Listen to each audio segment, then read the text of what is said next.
কবিতাৰ শিৰোনাম মোক নকব বেইছা বুলি। কথা প্ৰাঞ্জলপতি। মোক দেখিলে নাক কোচাই সমাজৰ একাংশ ভদ্ৰ মহিলাই। সিহঁতে ফুচফুচাই কয় মই হেনো এজনী বেইছা। মোক দেখি নাক কোচাই সিফালে মূৰ কৰা উচ্চপদস্থ মহিলাগৰাকীক মই সিদিনাখন প্ৰশ্ন কৰিছিলোঁ, মনত আছেনে আপুনি নিযুক্তিপত্ৰ পোৱাৰ দিনটোৰ কথা?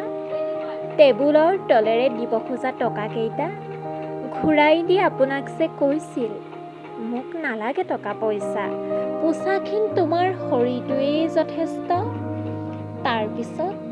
তাৰপিছত যে আৰম্ভ হৈছিল দুষ্ট দুঃশাসনৰ দ্ৰৌপদীৰ বস্ত্ৰহৰণৰ কাৰ্যসূচী, মনত আছেনে আপোনাৰ?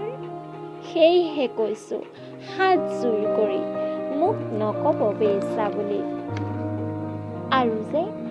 আৰু যে আপোনাৰ প্ৰতিদেৱতা, তেখেততো নিতৌ সোমাই এটা নিষিদ্ধ জুপুৰিত। মুখখন খুলি থৈ যায় জুপুৰিটোৰ ইকৰা কামিবোৰত, সংগোপনে ওলাই আহে কামনাৰ অন্তত।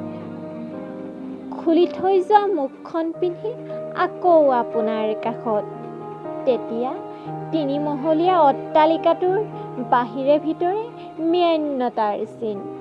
সেয়েহে কৈছোঁ হাত জোৰ কৰি মোক নকব বেইছা বুলি।